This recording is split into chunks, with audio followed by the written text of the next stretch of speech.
네, 아주 뜨겁게 환영해 주셔가지고 진심으로 감사를 드립니다.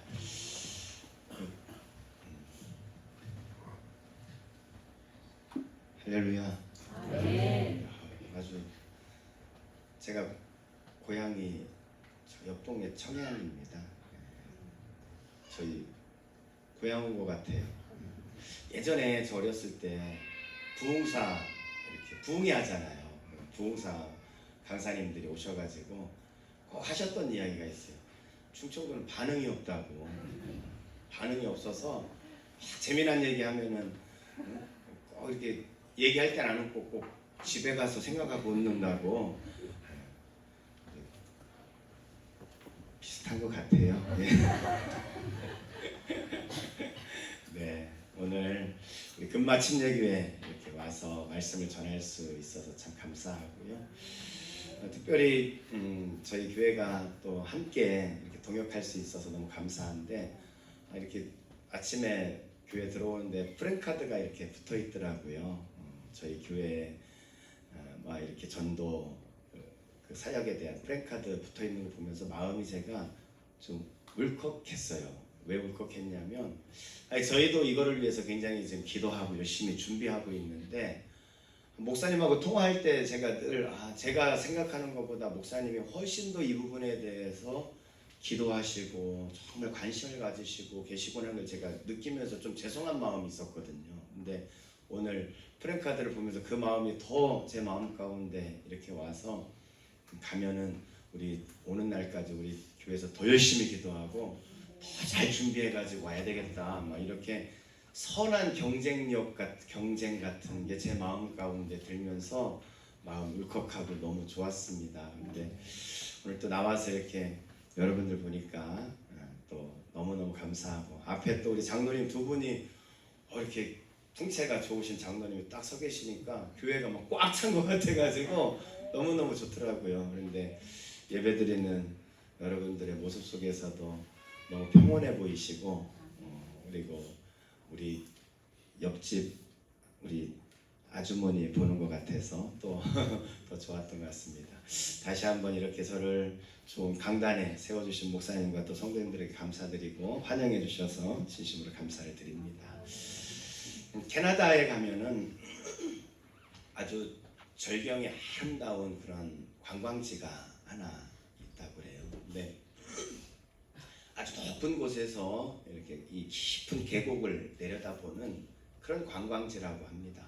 너무너무 아름답기 때문에 많은 사람들이 이제 그 관광지에 와가지고 이제 방문을 하는데, 그런데 그 관광지에 한 가지 문제가 있었다 그래요. 뭐냐 하면, 이 사람들이 관광만 오는 게 아니라 이게 깊은 절벽을 내려다보는 곳이다 보니까 인생의 어려움을 겪는 사람들이 내가 이제 생을 마감해야 되겠다, 그런 생각을 가지고 그곳에 올라와 가지고는 뛰어내려서 자살하는 그런 사건들이 종종 일어나는 거예요. 그래서 시 당국에서 이 문제를 어떻게 해결을 해야 될까 고민을 하다가 한 가지 대안으로 그 관광지 입구에 편말을 좀 하나 세워놓자. 다시 한번 생각해 보세요. 이렇게 편말을 세워놓자 해가지고 편말을 세워놨습니다.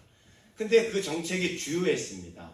그래서 이 편말을 세우고 나서 그곳에서 떨어져 자살하는 사람들의 비율이 쑥 떨어지는 거예요. 자살하려고 올라가다가 다시 한번 생각해 봅시다, 이 말을 보면서 그렇지, 내가 죽을 마음으로 살면 왜 못 살겠나.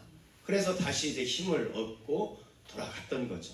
그런데 어느 날 한 청년이 인생이 너무너무 고달퍼가지고 근데 죽어야 되겠다 생각을 하고 그곳에 올라갑니다. 올라가는데 고개를 숙이고 가다가 그만 그거를 못 보고 올라간 거예요. 그래서 그 앞에 서가지고 이제 마지막 뛰어내릴까 이 죽음을 생각하고 있는데 갑자기 그런 생각이 들더래요. 이 마음으로 살면 내가, 죽을 각오로 살면 내가 왜 못 살겠나. 이 젊은 청년이 내가 다시 한번 살아봐야 되겠다 해가지고 마음을 탁 돌이켜가지고 탁 내려오는데 그만 그 편말을 보게 됐습니다. 다시 한번 생각해 봅시다 그래가지고 다시 올라가서 죽었다는 거예요. 야, 그래도 여긴 반응이 있네요. 네, 아유, 감사합니다. 내가 반응 없으면 어떡할까, 내가 굉장히 지금 두려운 마음으로 사실은 섰는데, 네. 무슨 말씀이냐면, 여러분, 말 한마디가 이렇게 중요하다는 거예요. 한 생명을 살리기도 하고 한 생명을 죽이기도 하는 것이 말 한마디인데, 사실 이제 뭐 매주 교회에서 말씀을 전하고 또 다른 교회 가서 말씀을 전하기도 하고, 이 설교자가 가지고 있는 부담이 그런 것 같아요. 하나님의 말씀을 증거하는데, 이 말씀이야말로 일반 세상의 말도 사람을 죽이고 살리기도 하는데, 하나님의 말씀은 생명력이고 능력이고, 그게 우리의 삶을 변화시키는 원동력이고, 그 말씀을 증거하기 때문에 더 많은 부담을 갖고 있는 것이 사실은 설교자가 아닌가 싶습니다. 오늘 피차에 나누는 이 말씀을 통해서 저도 기도하면서 준비하고 말씀을 전하는데, 우리 모두에게 은혜 시간이 되었으면 좋겠습니다. 오늘 우리가 읽었던 이 본문 고린도 전서, 이 말씀은 제사 음식에 관한 부분을 다루고 있습니다. 이 고린도라는 도시는 그리스에 가면 아테네 아시죠? 수도 아테네, 성경엔 아덴이라고 표현이 되어 있는데, 아테네에서 한 1시간 반 정도 차를 타고 가면 고린도라는 도시가 있습니다.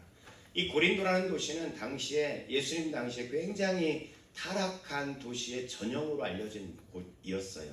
우상 숭배가 아주 성행했고요. 그리고 뭐 성적으로 아주 문란한 그런 도시가 고린도였습니다.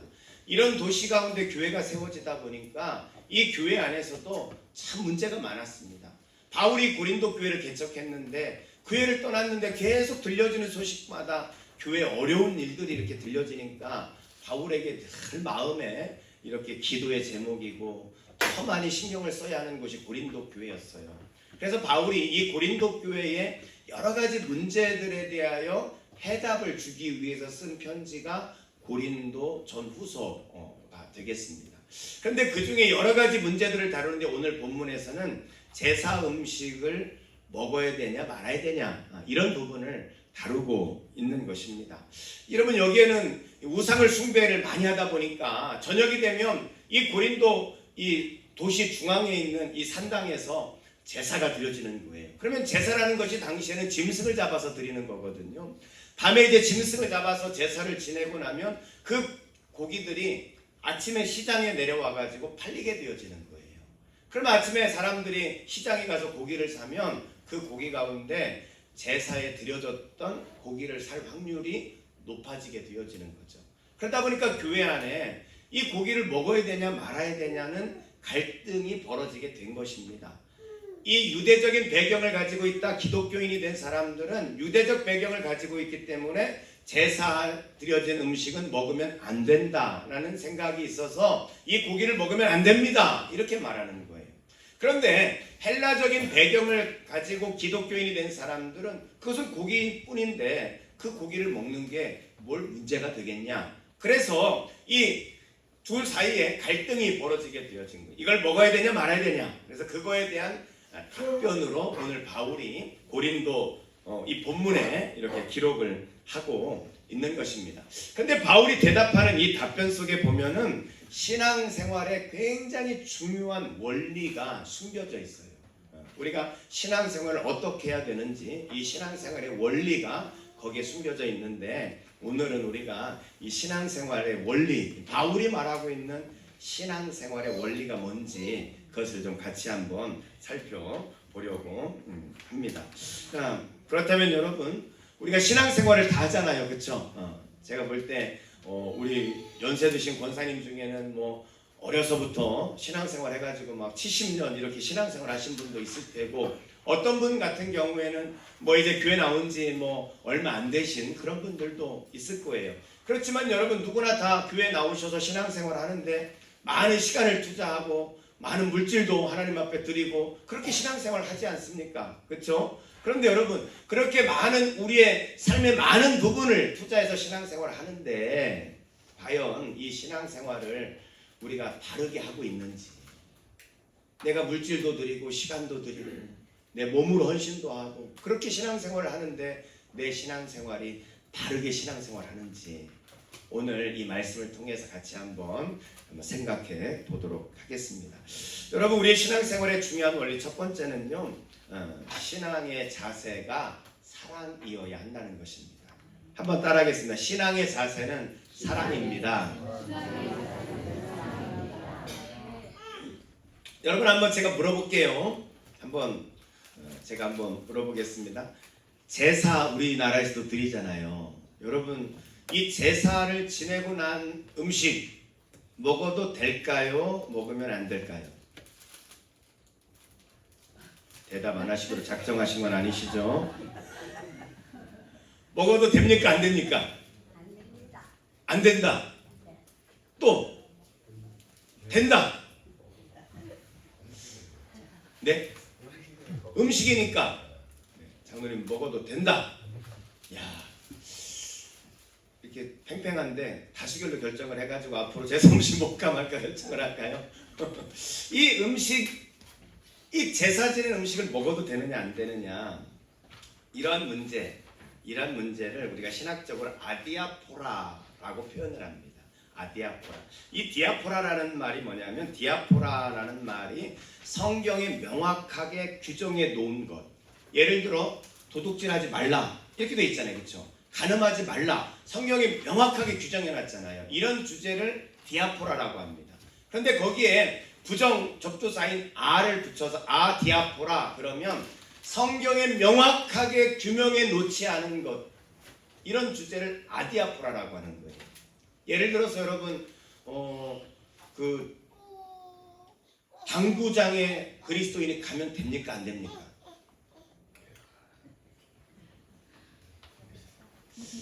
오늘 질문을 너무 많이 하죠, 제가. 네. 예를 들면, 성경 시대에는 당구장이 없었잖아요. 그러면은 당구장 가야 마냐?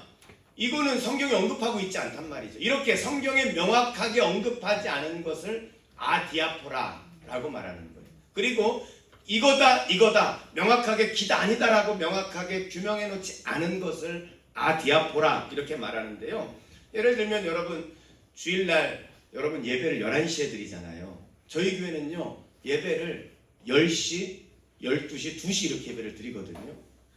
10시에 제가 처음 저희 교회를 간 게 한 14년 됐는데 갔더니 11시 예배였어요. 그래서 제가 한 2년쯤 지나가지고 교회가 조금 부흥을 하면서 예배를 10시, 12시로 나누면 어떻겠습니까? 이렇게 이제 교회에 제안을 했어요. 그랬더니 교회 안에 이 문제를 가지고 찬반이 있는 거예요. 어떤 분들은 뭐 10시, 12시 예배 드리는 것도 괜찮을 것 같습니다. 그러면 성도들이 10시도 12시 접근성이 좋으니까 11시 한번 드리는 것보다는 훨씬 좋을 것 같습니다. 예배도 분산될 것 같습니다. 좋습니다 하는 사람도 있는데 어떤 사람 그러시더라고요. 아니 예배는 11시에 드려야지 예배를 어떻게 10시에 드립니까? 이렇게 생각하고 말씀하시는 분이 있었어요. 여러분, 예배를 10시에 드리면 됩니까? 안 됩니까?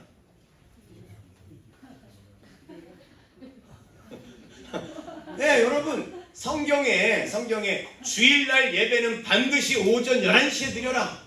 그러면 11시에 드려야 돼. 근데 성경에 그런 언급이 없잖아요, 그렇죠? 그거는 10시에 드려도 되고 11시에 드려도 된다는 거예요. 이런 문제가 아디아포라의 문제라는 거예요.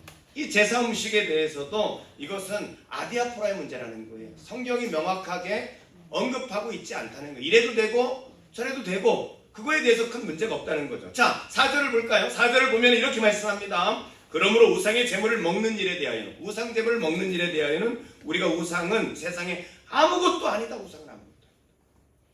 또한 하나님은 한 분밖에 없는 줄을 안다. 우상은 아무것도 아니라는 거예요. 아무것도 아니라는 의미 속에는 여러분, 이것을 먹는 거 아무런 의미가 없다는 거예요. 이거는 그거 중요한 문제가 아니라는 거죠. 중요한 문제가 아니다. 이래도 되고 저래도 된다 그 말이에요.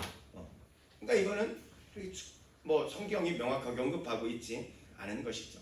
자, 그러면 근데 이 말씀 속에서 이 아디아포라의 문제가 교회 안에 갈등이 일어날 수 있잖아요.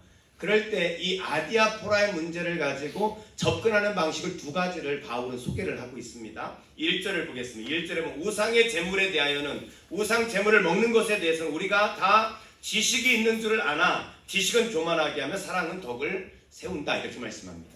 그러니까 지금 고린도 교회 안에 이 우상 제물을 먹는 것에 대한 성도들의 태도 중에 하나가 뭐냐면 지식적으로 접근을 했다는 거예요. 지식적으로. 그래서 이 헬라적인 배경을 가진 사람은 야 이건 뭐 그저 우상에 바쳐지는 뭐 음식에 불과하니까 먹어도 된다. 자기 지식이 있는 거죠. 유대교에다 개종한 사람은 야 이거는 안 된다. 제사 지낸 건데 어떻게 먹느냐. 자기 지식이 있는 거예요. 자기 지식을 가지고 이 서로 접근을 하다 보니까 이 지식이 다르다 보니까 갈등이 생기게 되어진 거죠. 그래서 이게 고린도 교회 안에 문제가 되어졌단 말이에요. 여러분 교회 안에 많은 문제들이요 이런 갈등들이 참 많습니다. 아까 말씀드린 것처럼 예배를 10시에 드리냐 11시에 드려야 되냐 이런 문제에 대하여 자기가 가지고 있는 지식이 있단 말이죠. 예배는 전통적으로 11시니까 11시에 드려야 됩니다. 자기 지식이 있는 거예요. 아니 좀 성도들이 늘어났으니까 10시 12시 분산시켜 예배 드리면 좋을 것 같습니다. 자기 지식이 있는 거예요. 이 지식을 가지고 서로 의견을 내다 보니까 지식적인 관점이 다르니까 갈등이 일어나게 되어진단 말이죠. 많은 교회의 갈등이 이것으로 인해서 벌어지는 경우가 참 많습니다. 여러분 이것은 이래도 되고 저래도 되는 문제란 말이죠. 그런데 내가 가지고 있는 지식, 내가 가지고 있는 가치관, 내가 가지고 있는 관점을 가지고 이래야 됩니다. 이러면 문제가 된다는 거예요. 내게 맞는 게 아니거든요. 이래도 되고 저래도 되는 거예요. 옳고 그름의 문제가 아니라 다름의 문제란 말이죠. 그런데 그것을 옳고 그름의 문제를처럼 이것은 반드시 해야 된다 하면 이 지식이 다르기 때문에 관점이 다르기 때문에 갈등이 일어나게 되어진다는 거예요. 여러분 흔히 이런 이야기 할 때요 가정사역을 하시는 목사님들이 예로 드는 이야기가 그런 이야기예요. 부부가 왜 싸웁니까? 그러면서 하는 얘기가 뭐냐면 이 부부가 치약 짜는 거 가지고 싸운다는 거죠. 그래서 이 아내는 막 꼼꼼해. 그래가지고 밑에서부터 치약을 쫙 짜가지고 이렇게 쫙 해서 이렇게 위에가 통통하게 해가지고 딱 치약을 그렇게 짜서 써야 돼. 근데 남편은 그냥 쿡 눌러가지고 나오는 대로 이렇게 해가지고 양치를 한단 말이야. 그러니까 아내가 아니 치약을 좀 밑에서부터 쫙 짜가지고 이렇게 좀 알뜰하게 쓰지.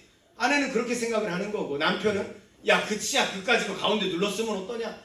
이 치약 어디서 짜느냐에 가지고 다툼이 일어나고 갈등이 일어난다는 거죠. 여러분 치약 가운데 눌렀으면 어떻고 밑에서 짰으면 어떻습니까? 그렇죠? 이런 것들로 갈등이 일어난다는 거예요. 여러분 교회도 마찬가지예요. 어느 교회에서 세족식을 했대요. 근데 세족식을 하는데 어느 집사님이 딱 목사님 앞에 이제 딱 앉았는데 목사님이 세족식을 하는데 왼발을 딱 갖고 왼발을 딱 씻으시고 그리고 오른발을 딱 들어가지고 오른발을 딱 씻으시대요. 근데 그 집사님이 순간 조금 마음이 언짢았대요. 왜냐하면 그래도 성경에 보면 오른팔이 그 능력의 팔이고 오른팔이 주님이 사용하시는 적인데 목사님이 좀 오른발을 좀 먼저 딱 씻어주셨으면 얼마나 좋았을까 아쉬움이 생긴 거예요. 그래가지고 이 집사님이 이제 목사님한테 세족식이 끝나고 그렇게 말씀을 드렸더니 목사님 그래도 성경에 오른팔이 능력의 팔인데 다음 세족식을 하게 되어지면 목사님 꼭 제 오른발을 먼저 좀 씻어주세요 이렇게 얘기한 거예요. 그래서 목사님이 그냥 알겠다고 이제 그랬어요. 근데 여러분 세족식이라는 게 뭐 1년에 한 번 할까 말까 뭐 그런 행사잖아요. 그러니까 한참 지나서 1년이 지나가지고 다시 세족식을 하게 됐답니다. 이 집사님이 이제 기대를 한 거죠. 야 오늘은 목사님이 오른팔 능력의 팔 오른발을 딱 씻어주시면 내가 이 능력의 오른발로 더 열심히 뭐 섬겨야 되겠다 이런 생각을 하고 딱 앉았는데 근데 1년이 지나면서 목사님은 중요한 거 아니까 잊어버린 거예요. 목사님 또 왼발을 먼저 씻었네. 그래가지고 이 집사님이 그거에 시험이 든 거예요. 시험이 들어가지고 난 이 목사님하고 같이 신앙생활 못하겠다 그래가지고 교인들을 데리고 나와가지고 옆에다 교회를 개척하고 교회 이름을 오른발교회. 여러분 대부분 교회 안에 갈등이라는 게 그런 거예요. 여러분 부부가 싸울 때 뭐 대단한 문제 가지고 싸우는 부부 있습니까? 여러분 혹시 부부 싸움하면서 남북 통일 문제 가지고 싸우는 부부 있으세요? 남북 통일 가지고 그 문제 가지고 싸우는 부부 없으시네요. 여러분 대부분 부부의 싸움이라는 것이 아주 사소한 문제. 이래도 되고 저래도 되는 아디아프라의 문제를 가지고 싸우는 거예요. 내 지식으로 내 관점으로 이대로 안 되면 큰일 나는 거야. 그걸 가지고 다른 사람을 남편을 틀렸다 하고 잘못됐다 하고 정죄한단 말이죠. 여러분 지식적 접근은 그런 거예요. 근데 여러분 사실 우리가 안다는 것이 얼마나 압니까? 우리가 아는 인간의 지식이라는 것은 장님 코끼리 만지는 거하고 비슷한 거죠. 코끼리 만지고는 코끼리는 막 기둥과 같다 막 이렇게 말하는 거죠. 이 코끼리 이 옆에 등을 딱 만지면서 코끼리 담벼락 같은데 이러는 거잖아요. 우리의 지식이라는 것이 그렇게 협소하단 말이죠. 여러분 그래서 2절 말씀은 이렇게 말씀합니다. 만일 누구든지 무엇을 아는 줄로 생각하면 내가 좀 많이 안다 생각하면 아직도 마땅히 알 것을 알지 못한다 이렇게 말씀하셨어요. 우리가 아는 지식이라는 것은 협소한 거예요. 우리가 얼마나 많은 지식이 있고 얼마나 똑똑하고 얼마나 많은 것을 알고 있습니까? 배웠으면 또 얼마나 배웠겠어요. 다 거기 아니겠습니까? 그렇죠? 여러분 온 우주의 원리를 아는 어떤 막 천재 물리학자가 있다고 한번 생각해 보십시오. 그런 분들은요 대부분 이과적인 성향을 가질 가능성이 참 많습니다. 이과적인 성향을 가진 분들은요 뭐에 약합니까? 감성에 약하거든요. 이래서 이런 분들은 온 우주의 원리는 알 수 있을지 모르겠지만요 아내가 지금 왜 마음 아파하는지 이런 거 아는 거는요 되게 둔합니다. 온 우주의 원리를 안다 그래도요 왜 우리 아들이 이렇게 마음 아파하고 울고 있지? 이런 거에 대해서는 둔한 거예요. 여러분 사람이 가진 지식이라는 것은 그런 거예요. 그래서 우리가 지식적으로 접근을 하게 되어지면 갈등이 일어나고 싸움이 일어나게 되는 거예요. 그래서 바울은 이런 아디아포라의 문제에 대해 두 번째 접근을 우리에게 소개하는데 그게 뭐냐면 사랑의 접근법을 이야기하고 있어요. 다시 1절을 보면은 우상의 제물에 대하여는 우리가 다 지식이 있는 줄 아나 지식은 교만하게 하며 그렇죠? 지식은 교만하게 하며 그러나 사랑은 무엇을 세운다고요? 덕을 세운다는 거예요. 사랑은 덕을 세운다. 여러분 낙심한 사람 상처받은 사람을 일으켜 세우는 그 힘이 뭘까요? 뭐예요? 사랑이에요. 사랑. 그죠? 어느 날 저희 집사람이 이제 뭐 이렇게 좀 속상한 일이 있어가지고 집에서 이제 소파에 앉아가지고 저희 둘째하고 집사람하고 저하고 앉아있는데 집사람이 이제 뭐 이렇게 속상한 얘기를 막 이렇게 했어요. 그랬는데 저희 둘째가 아주 이과적인 성향이거든요. 얘는요. 그러니까 그거를 막 듣더니 판단을 딱 하는 거죠. 엄마 그거는 이렇게 했고 이런 거니까 이거는 엄마가 이해할 건 이해하고 참을 건 참고 그래야 돼. 엄마 속상해하지 마. 이건 딱 이거야. 딱 결론을 딱 내리는 거예요. 근데 내가 그걸 딱 들으면서 옛날에 제 모습을 보는 것 같았어요. 제가 처음에 결혼하고 이 아내가 그렇게 말하는 거 뭐 해달라는 거예요? 들어달라는 거거든. 그냥 내 마음 속상하니까 들어주고 그냥 그래 여보 위로해달라는 그런 얘기인데 근데 남자들이 그럴 때 대부분 하는 게 뭐냐면 이건 이렇고 후는 이렇고 서는 이러니까 네가 잘못한 거고 그걸로 속상해하면 안 되고 막 그러면 저희 집사람이 저보고 또 그랬어요. 아니 내가 몰라서 그러는 게 아니라고 다 안다는 거예요.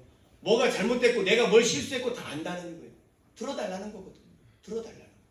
근데 그걸 모르고 신혼 때는 제가 막 이렇게 어느 날 집사님 그러더라고요. 저보고 나는 목사하고 결혼한 게 아니라 당신하고 결혼했다고 목사처럼 뭐 맨날 그냥 뭐든지 가르치고 선은 이렇고 후는 이렇다라고 하지 말고 좀 내 마음을 이해해달라고 제가 그때부터 이제 바꿨거든요. 근데 제 둘째가 딱 그러는 거예요. 한참을 듣다 보니까 제가 민규야 엄마가 그냥 들어달라는 얘기야. 그냥 위로해달라는 얘기니까 그냥 들어주면 돼. 그냥 엄마 위로해주면 돼. 그래 얘가 그게 이해가 안 되는 거예요. 계속 아니 아빠 옳고 그러면 정확히 알려줘야지. 막 계속 이과적인 성향을 갖고 있다 보니까 여러분 많은 사람들이 몰라서 그런 게 아니에요. 다 알아요. 알아요.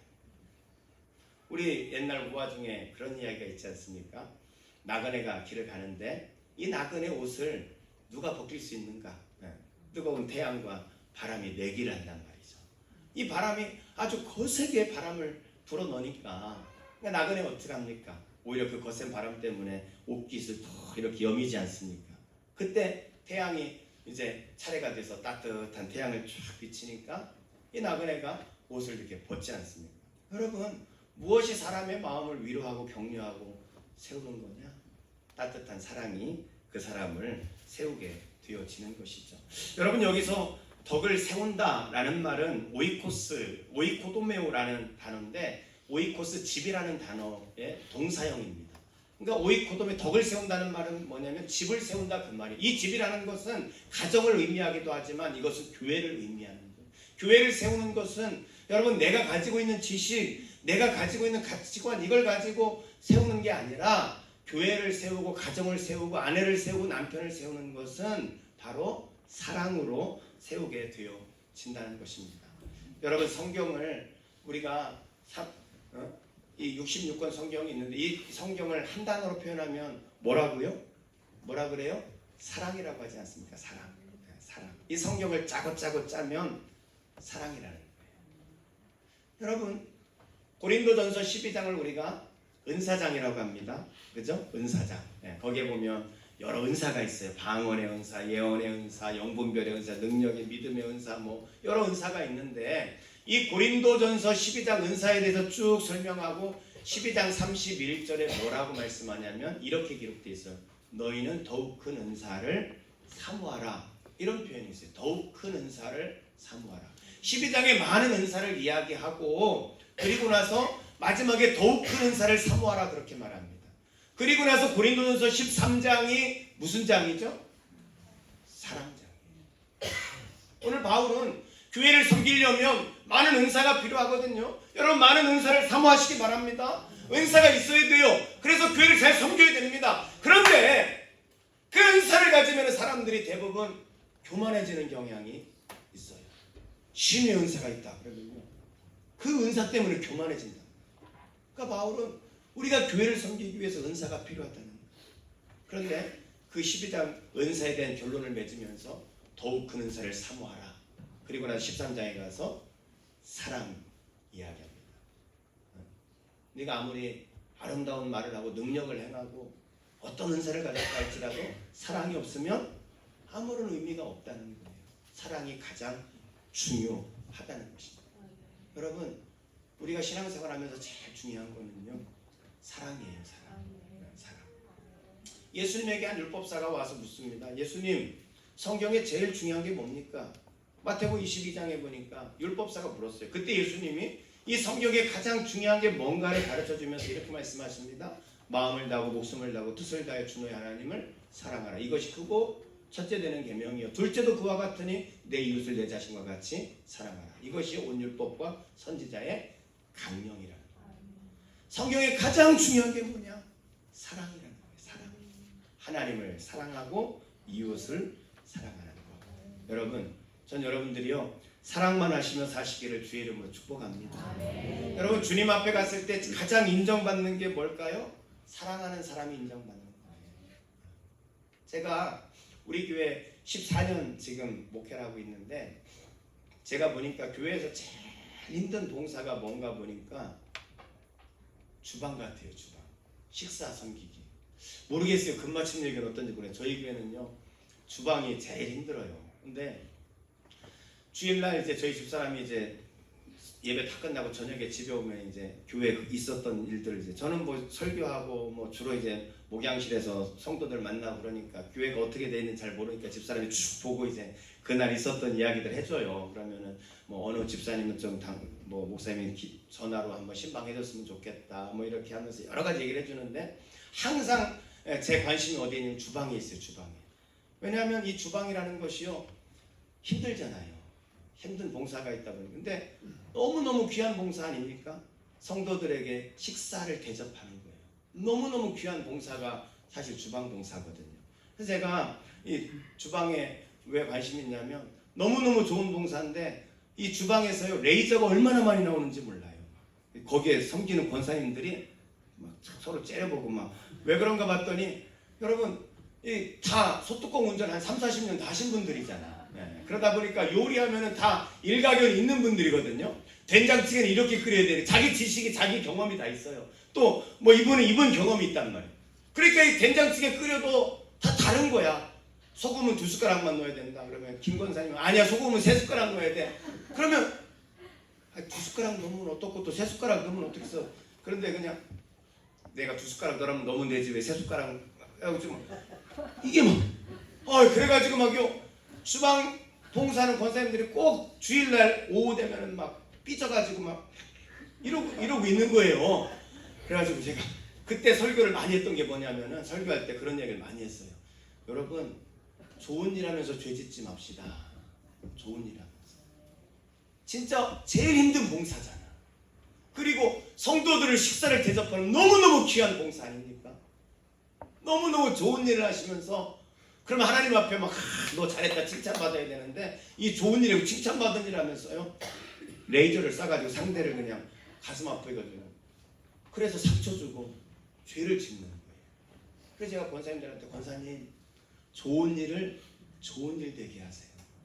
좋은 일 하면서 죄 짓는 바보 같은 짓 하지 마세요. 제가 우리 권사님들한테 그런 얘기 참 많이 했어요. 좋은 일 하면서 죄 짓지 말자. 여러분 그러려면요 우리가 뭘 하든지 사랑으로 해야 돼요. 하나님 그걸 알아주십니다. 여러분 오늘 말씀 3절을 보세요. 3절에 보면 또 누구든지 하나님을 사랑하면 그 사람은 하나님도 알아주느니라. 하나님이 어떤 사람을 알아준다고요? 사랑하면. 네가 교회를 한 대 지으면 내가 알아주겠다 이렇게 말씀하시지 않았어요. 네가 주방에서 매주 열심히 봉사하면 알아주겠다 이 말씀을 하신 게 아니에요. 여러분 그렇다고 제가 교회를 짓지 마라 봉사하지 마라 그 말이 아닙니다. 알았죠? 좋은 일 되게 할 때 인정을 받는 거예요. 좋은 일 하면서 죄 짓지 않게. 그러려면 어떻게 해야 된다? 사랑으로 살아요. 저는요 우리 성도들에게 듣고 싶은 칭찬이 있어요. 막 예배가 딱 끝나고 나갈 때 우리 성도들이 막 성도들이 어떤 권사님 그래요. 책책책 이렇게 그리고 목사님 오늘 은혜 너무 많이 받았어요.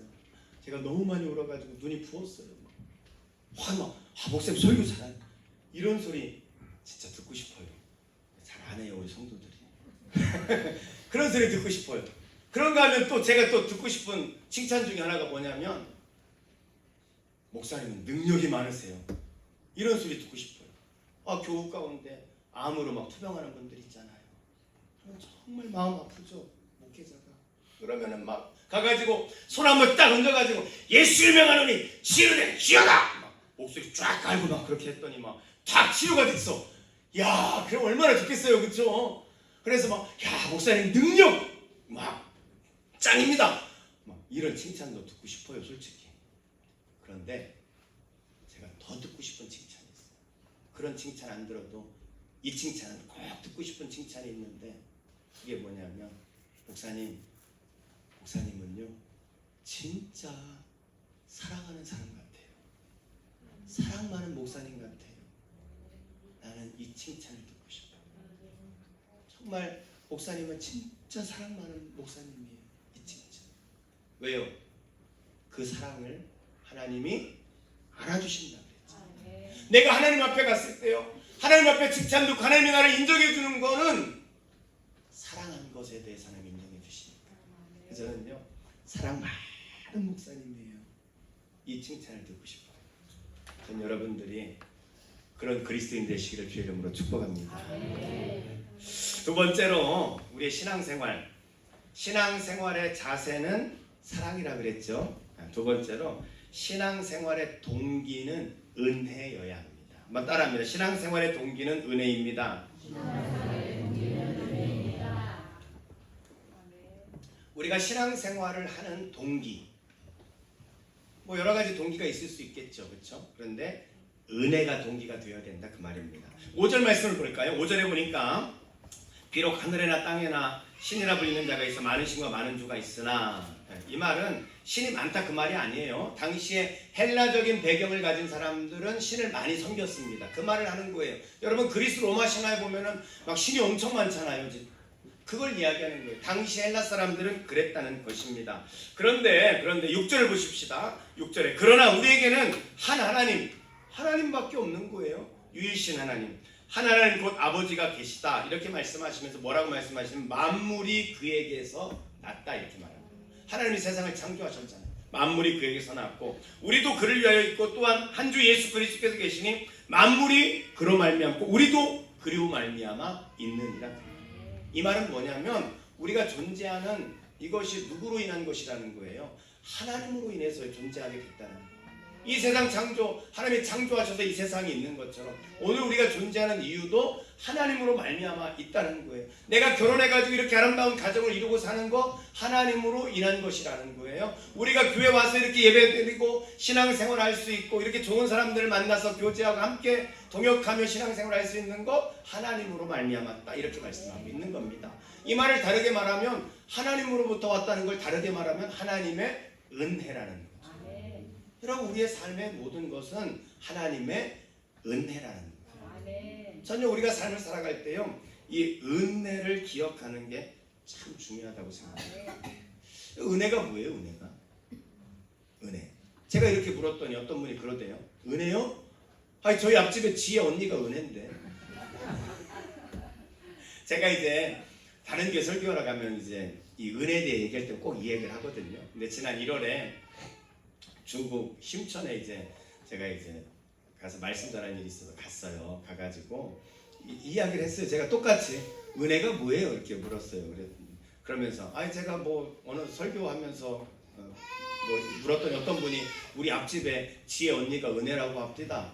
제가 이렇게 그 얘기 지금 똑같이 했어요. 그랬더니 막 성도들이 갑자기 막 박장대소하면서 막 웃으시는 거예요. 그래가지고 제가 이제 순간 당황했어요. 이 이야기가 그렇게 웃을 이야기가 아닌데 왜 이렇게 웃으시나 그랬더니 그 교회에 자매 중에 지혜 은혜가 있더라고요. 그러니까 그 교회 진짜 있었어요, 그 사람은. 은혜가 뭐냐? 은혜가 어떤 목사님 이렇게 설명을 하시더라고요. 두 자매가 있었는데 어느 날 교통사고가 나가지고 같이 천국에 가게 된 거예요. 천국에 갔더니 베드로가 그 두 자매를 천국 오리엔테이션을 다 시켜주는 거예요. 천국을 소개하고 막 오리엔테이션 딱 시키는데 이 자매들이 천국에 너무너무 좋은 거야. 야, 이래서 하나님이 우리에게 준비한 최고의 선물이 천국이구나. 너무너무 행복하다. 천국 가가지고 그러고 있는데 베드로가 갑자기 근데 자매님들 천국에서는 한 가지 주의해야 될 게 있습니다. 천국에서는 절대로 오리를 밟으면 안 돼요. 오리를 밟으면 안 됩니다.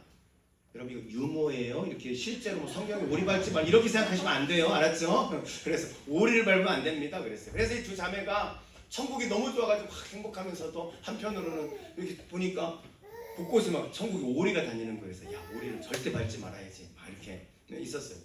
그런데 어느 날 자매 하나가 그만 실수로 오리를 탁 밟은 거예요. 오리를 밟지 말라고 그랬는데 오리를 밟은 거예요. 내가 오리를 밟았으니까 이거 어떻게 될 건가 하고 있는데 다음날 베드로가 한 남자를 데려오는데 어쩜 이렇게 생겨도 이렇게 못생길 수 있을까? 아마 천국에서 제일 못생겼을 것 같은 남자를 딱 데리고 오더니 당신이 오리 밟았죠? 하더니 두 사람 결혼하세요. 오리 밟아가지고 제일 못생긴 남자하고 결혼을 하라고 결혼을 시킨 거예요. 그러니까 한 자매가 얼마나 그게 경각심이 됐겠습니까? 나도 오리를 밟으면 이 제일 못생긴 남자하고 결혼하겠지. 그래가지고 이 자매가 오리를 안 밟으려고 막 아주 열심히 그냥 진짜 조심해서 이렇게 다녔어요. 진짜 오리를 안 밟았어요. 근데 어느 날 베드로가 너무너무 잘생긴 천국에서 아마 제일 잘생긴 것 같은 남자를 탁 데리고 온 거예요. 그리고는 두 사람 결혼하라고 결혼을 짝져준 거예요. 그래서 이 자매가 내가 오리를 안 밟아가지고 상을 주시나 그러면 이런 생각을 하고 있다가 그래도 왜 나한테 이런 일이 있을까 그래가지고 그 남편한테 물었어요. 아니 어떻게 당신 같은 사람이 나 같은 사람한테 시집을 장가를 와가지고 결혼했는지 난 모르겠어요. 너무너무 좋아요. 그랬더니 이 남자가 하는 말이 뭐라 그러냐면 글쎄 모르겠어요. 내가 한 건 오리 밟은 거 같긴 없는데 오리 밟아가지고 가장 못생긴 여자 부부가 오셨으면 여러분 누가 오리 밟았는지 모르겠어요. 무슨 말이에요? 자격 없는 사람에게 가장 좋은 것을 주신 이게 은혜라는 거예요. 아무런 조건이 없이. 그럼 우리가 받은 사랑이 그거 아니에요. 내가 구원받을 만한 흠모할 만한 것이 내게 뭐가 있겠어요? 우리는 허물투성이 죄투성이 아니에요. 그런데 그런 우리를 위해 하나님의 아들을 십자가에 내어주시고 그 아들을 죽음으로 우리를 구원하신 그 사람 그게 은혜잖아요. 여러분 이 은혜를 받았는데 뭘 더 우리에게 필요하겠어요. 저희 큰아이가 초등학교 한 4, 5학년 때쯤이었던 것 같아요. 어느 날 저를 오더니 아빠 응? 아빠 그 그 3살 때 뭐 했는지 생각나? 이렇게 물어보는 거예요. 3살 때 뭐 했는지 생각나니? 3살 때 아무리 생각해도 뭐 3살 생각이 안 나는 거예요. 3살 때 뭐 어떻게 했는지.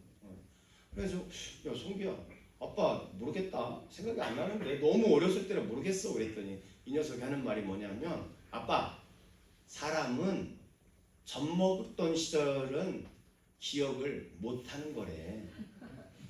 지가 책을 읽었는데 책에 그게 있더래요. 젖 먹을 때, 그 어릴 때는 사람이 기억을 못한대요. 모르겠어요. 그게 뭐 사실인지 뭐 과학적으로 어떤지는 모르겠는데 그 아이가 책을 읽고 저한테 알려준 이야기였어요. 근데 제가 그 이야기를 듣고 밤에 이제 침대에 누웠는데 갑자기 그 생각이 나는 거예요. 그 생각이 나면서 이 생각이 어떻게 발전이 되냐면, 젖 먹을 때는 무슨 일이 있었지? 이런 생각이 드는 거예요. 여러분, 우리 뒤에 보니까 여기도 젖 먹고 있는지 모르겠지만 아주 이렇게 꼬마기가 있는데, 저 때는 어떻습니까? 저 아이 때는요, 누군가가 도와주지 않으면 생명을 연장할 수 없는 거예요. 그렇죠? 응애하고 태어난 이 아이가 지 혼자 뭐 밥을 먹을 수 있습니까? 엄마가 젖을 물리지 않았으면 그 아이는 죽는 거죠. 응애하고 아무것도 할 수 없는 아이에 똥 쌌어요. 기저귀 갈아주지 않았으면요, 걔는 아마 엉덩이 문지러지고 욕창 나가지고 죽었을 거예요. 아픈데 누군가 병원을 데려가 주지 않았다면, 밤새 간호해 주지 않았다면 죽었을 거예요. 그 말은 뭐예요? 그때는요, 날마다 누군가 나를 생명을 위해서 도와주는 은인이 있었다는 거예요. 그죠? 여러분, 제가 물에 빠졌는데 우리 장로님이 오셔가지고 저를 탁 건져주셨어. 그럼 제가 우리 장로님 볼 때 어떻겠습니까? 생명의 은인이죠. 장로님 감사합니다. 장로님은 절대 잊지 않을 거예요. 제가 생명의 은인이니까. 그런데 여러분, 우리가 젖 먹던 시절에는 날마다 생명의 은인이 있었다니까. 날마다 누군가의 도움으로 생명을 연장하며 살았어요. 내 생명을 한번 구해줬다면 장로님을 평생 잊지 않겠다 그랬는데, 우리는 젖 먹이 때요, 생명의 은인이 날마다 있었던 거예요. 그게 어머니였고, 그게 아버지였고, 할아버지였고, 동네뿐일 수도 있고, 수많은 사람들이 내 생명을 건져주시는 거예요. 여러분, 내 생명을 한 번만 건져줘도 그 감사를 잊지 않는데, 야, 내가 4살 전에는 그랬구나. 내가 그렇게 많은 은혜를 입고 사는 사람이구나. 그러니까요, 너무너무 제가 감사합니다. 그래서 제가 그때 결심을 했어요. 내가 4살 넘었으니까 앞으로는 뭐 달라 한다든지 불평한다든지 그러면 살면 안 되겠다. 감사만 하며 살아야 되겠다. 이렇게 많은 사람들이 감사만 하며 살아야 되겠다. 그래서 제가 성도들한테 그랬습니다. 여러분, 4살 넘었으면 이제 그때부터는 불평하지도 말고 원망하지도 말고 감사만 하며 사시라고. 아멘도 안 하시네. 감사만 사시기 바랍니다. 그래야죠. 얼마나 더 뭘 더 받아야 됩니까? 뭐가 더 필요해요? 나를 위해 예수 그리스도 생명을 내어 우리를 사랑하셨는데, 여러분, 뭐 더, 어떤 사람이 더 필요해요? 어떤 사람이 더 필요해요? 감사만 하며 사는 거죠. 그래서 제가 신앙생활하는 성도들의 모습을 보면은요, 2가지 모습이 있는 것 같아요. 어떤 사람은 신앙생활할 때 채권자형이 있어요. 부부생활할 때도 마찬가지입니다. 부부생활에 채권자형으로 사는 부부가 있어요. 채권자는 뭐 하는 사람입니까? 너 빨리 갚아, 빨리 내놔, 달라 하는 사람이란 말이죠. 채권자는. 그렇죠? 이 채권자형으로 사는 부부는요, 그러는 거예요. 내가 이렇게 해주는데 당신 왜 이렇게 안 해? 이것도 해야지. 당신 이렇게 해야지. 요구하는 게 많아, 상대방에게. 교회 와서도 그렇습니다. 내가 교회 이렇게 봉사한 게 얼마나 많은데 나를 이렇게 대우해? 날 이렇게 해줘야지. 다 달라는 거야. 채권자형. 그런데 어떤 분들은 재무자형으로 신앙생활하는 사람이 있어요. 빚진 자의 마음이죠. 이런 부분은요, 나를 만나 나하고 결혼해 준 게 너무 감사한 거예요. 그러니까 아내에 대해서 감사하는 마음이 있죠. 저는요 부부 생활에 있어서 확실히 채무자인 것 같아요. 저는요 부모님 일찍 돌아가셨어요. 중학교 1학년 때 아버님 돌아가시고 고3 때 어머니 돌아가시고 그리고 뭐 물려받은 재산도 없었고 아주 가난하고 키도요 저는 165고 저희 집사람 168이에요. 집사람이 더 커가지고 결혼할 때 집사람이 구두를 못 신었어요. 저는 높은 구두 신고. 지금은 살이라도 쪄가지고 좀 이런데 그때는요 제가 별명이 어디 아프냐였어요. 항상 말라가지고 막 시커매가지고 막 어디 아프냐 막 이렇게. 그런데 제가 결혼하자고 그랬더니 이 사람이 결혼을 해준 거예요. 초등학교 선생님이거든요 저희 집사람이. 뭐 여러 가지 뭐 이렇게 결혼할 조건이 있는데 나 같은 미래도 없는 사람이 결혼하자 그랬더니 결혼해 주니까 그게 평생 저는 감사한 거예요. 너무너무 감사해요. 항상 저희 집사람 제가 너무너무 사랑하죠. 채무죠. 신앙생활도 마찬가지예요. 주님께 받은 은혜를 생각하는 거죠. 그 은혜 생각하는 거예요. 내가 목사님에게 사모님에게 받은 장로님에게 받은 은혜가 있어요. 그거를 생각해요. 여러분 근데요 그렇게 살아야 행복한 거예요. 내가 은혜를 알고 그래서 감사합니다. 이렇게 살 때 행복한 거지. 너 왜 안 해주는데? 내가 이렇게 해. 너는 왜 이렇게 안 해? 이러면요 절대 행복하지가 않아요. 은혜를 기억하고 살아야 행복하다. 여러분 전 여러분들이요 빚진 자 의식을 가지고 사시기를 주의 이름으로 축복합니다. 그게 바울의 고백이잖아요. 나는 빚진 자라는 거예요. 바울만큼 주를 위해 헌신한 사람은 없을 거예요. 그런데 그렇게 많은 헌신이 평생을 복음을 전하겠다고 살았습니다. 여러분 성지순례 가보시면은요 그 지역이 덥습니다. 그거를 짐 지고 걸어다니며 전도한 거 아니에요. 제가 성지순례 가가지고 뭐 그 길을 한번 걸어가 보자 그래서 차를 세워놓고 이제 한 30분을 걸어봤거든요. 야, 그 땡볕에 이걸 걸으면서 복음을 전했어요. 생각하니까요 바울이 진짜 대단하더라고요. 근데 그것뿐만이 아니잖아요. 수도 없이 배를 맞고 배가 파손해 죽을 뻔도 하고 여러분 엄청난 시련과 고난과 환난을 당하면서 그렇게 복음을 전하고 하나님을 위해 살았던 사람인데 바울의 고백이 뭐냐면 나는 빚진 자라는 거예요. 하나님의 은혜고요 아무것도 아니고 이렇게 고백하는 것입니다. 여러분 우리의 신앙생활이 행복하려면 우리의 부부생활이 행복하려면요 이 은혜가 동기가 돼야 돼요. 빚진 자의 마음을 가지고 살아야 됩니다. 어느 날 부잣집 그 사장님이 자기 딸을 시집 보내야 되는데 어떤 남자한테 시집 보내면 좋을까 고민을 하다가 이제 동네에 방을 붙였습니다. 우리 집에 이 수영장이 있는데 이 수영장을 이쪽 끝에서 저쪽 끝까지 헤엄쳐서 넘어갈 수 있는 사람에게는 내가 내 딸과 내 재산의 절반을 주겠다고 그렇게 방을 붙인 거예요. 그랬더니 동네에 이제 막 총각들이 이제 막 몰려들고 그리고 막 많은 사람들이 이제 그걸 보려고 몰려든 거예요. 그런데 이제 요 수영장을 건너면 뭐 딸을 준다니까 다 모였는데 보니까 그 수영장에 뭐가 있냐면 그 식인 물고기가 거기 들어있는 거예요. 그러니까 누구도 감히 뛰어들 수가 없는 거죠. 거기에 뛰어들었다가 죽을 수 있으니까. 누구도 뛰어들지 못하는데 갑자기 한 총각이 막 갑자기 탁 뛰어들더니 그냥 수영을 쫙 해가지고서 막 딱 넘어간 거예요. 끝까지 가니까 막 딱 나오니까 사람들이 막 박수를 치고 막 야 잘했다고 막 야 최고라고 막 그러면서 이 사장님이 와 용기 있는 자네에게 내가 내 재산의 절반과 내 딸을 주겠네 딱 그랬더니 이 총각이 하는 말이 뭐냐면 나는 당신 딸도 관심 없고 당신 재산도 관심 없고 어떤 놈이 나를 이 물에 밀어 넣었는가 이거에 관심이 있다고.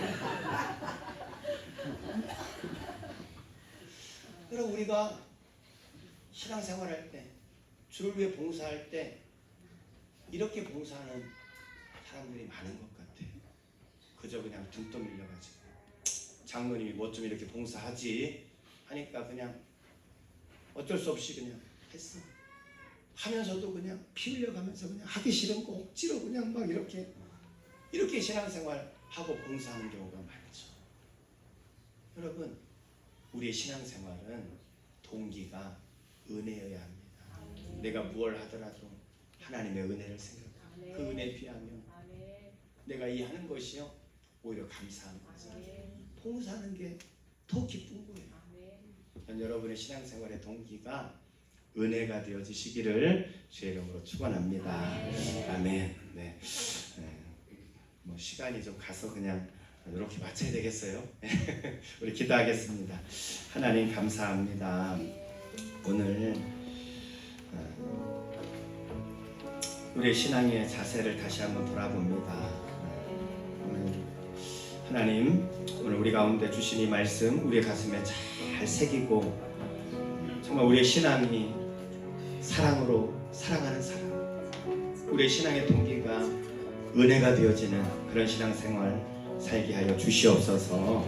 우리 한번 이 시간에 말씀을 생각하면서 하나님 사랑하는 사람이 되게 하여 주시옵소서. 사랑의 사람 되게 하여 주시옵소서. 하나님 내가 무엇을 하든지 은혜를 잊지 않고 은혜에 감사하며 사는 사람이 되게 해주시옵소서. 우리 한번 말씀을 생각하면서 같이 한번 합심해서 기도하겠습니다. 하나님 아버지 감사합니다. 아버지 하나님 오늘 우리의 신앙생활의 자세를 다시 한번 돌아봅니다. 우리가 어떻게 신앙생활해야 될지 하나님 우리에게 가장 알아주시는 것이 사랑임을 잊지 않게 해주시고 사랑하는 사람이 되게 하여 주시옵소서. 우리 교회 가운데 누가 사랑하는 사람인가 찾는다면 당연히 내가 되어질 수 있도록 사랑하는 사람 되게 하여 주시고 아버지는 우리가 달라 하는 사람이 아니라 주님의 그 은혜 때문에 내가 어떻게 하면 그 은혜에 감사하며 살아갈 수 있을지 감사가 넘치고 은혜로 살아가는 성도들 되도록 축복하여 주옵소서.